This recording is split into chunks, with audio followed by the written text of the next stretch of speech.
Alors je respire, donc je suis entier. Je respire, donc je ne suis pas seulement dans ma tête, mais dans mon corps. La respiration, c'est être soi. C'est être dans la réflexion, dans ses pensées, mais aussi être dans son corps. Et respirer, c'est un gage de bien-être. Et c'est ce qui permet de maintenir la conscience témoin, cette conscience observatrice qui fait que on est bien là, on est présent, et en même temps on accompagne ce qui vient à l'intérieur de nous. La respiration, c'est tout ça, c'est ma préhension dans le monde.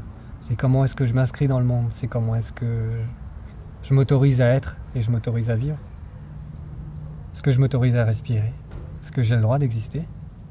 Si toutes ces questions sont justes, et si je suis honnête avec moi-même, alors ma respiration va être fluide et émouvante et naturelle.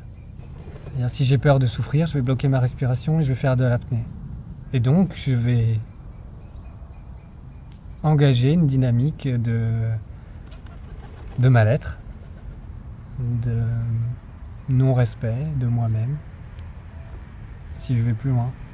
Et si j'interviens à la source, c'est-à-dire à la respiration, j'ai la possibilité de dénouer les nœuds qui ont été créés, pour une raison ou une autre. Est-ce que je suis capable de me sentir à l'aise dans le monde, en fait? C'est toute cette question qui vient avec la respiration.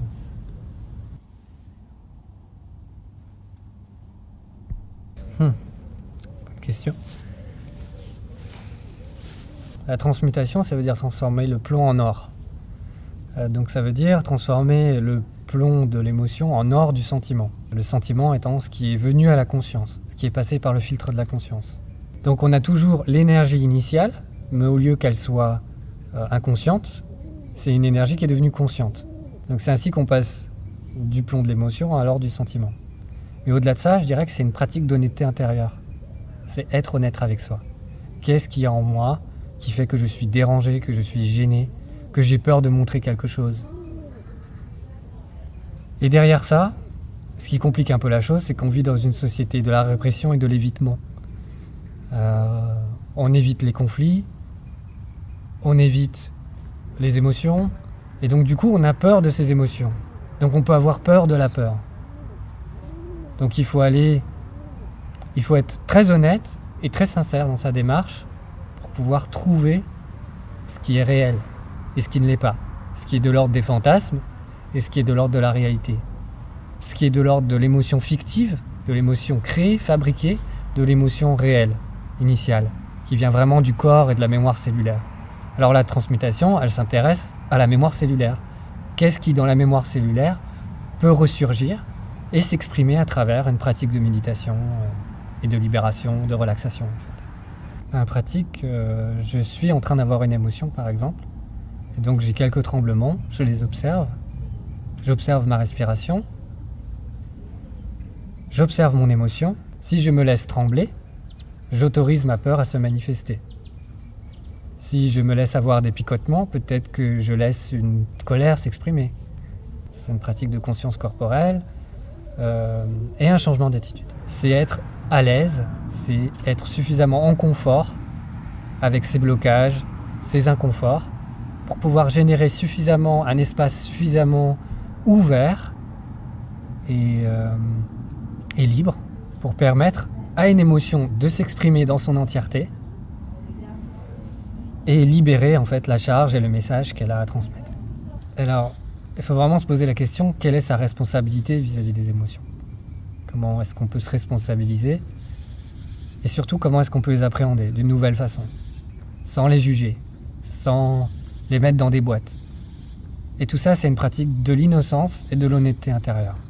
Et comment est-ce qu'on réapprend à devenir innocent et juste?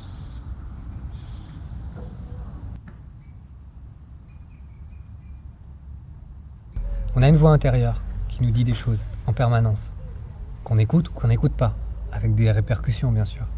Parce qu'on dit souvent il faut faire le vide intérieur et la voix juste va s'exprimer. Et ça va être notre intuition. Mais c'est pas aussi simple que ça. Faire le vide intérieur, ça voudra très bien vouloir dire réprimer ses émotions, réprimer ses pensées. Là, c'est pas le but. L'idée, c'est pas de couper sa radio intérieure, c'est d'écouter la radio libre. L'idée, c'est de s'écouter.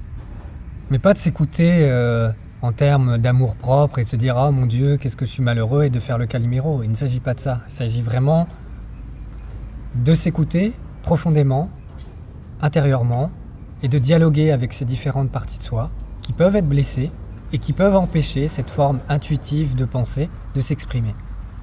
Une fois qu'on l'a fait, une fois qu'on l'a guéri, qu'on est passé à travers ce processus, l'intuition peut s'exprimer. Et donc l'intuition, ce n'est rien d'autre qu'une pensée, qu'une voix intérieure qui nous dit quelque chose sur le présent, qui nous dit quelque chose sur la lecture du moment présent, qui nous dit quelque chose sur quel rapport j'ai au monde, quel rapport j'ai avec cet arbre, quel rapport j'ai avec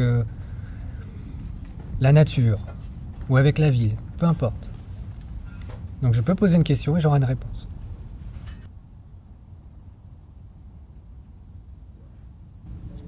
Mon but, c'est d'amener des personnes à vivre ensemble et à partager leurs trésors, c'est-à-dire leur intériorité, leurs rêves, leurs passions, et de s'entraider à les réaliser. C'est ça mon plus grand rêve.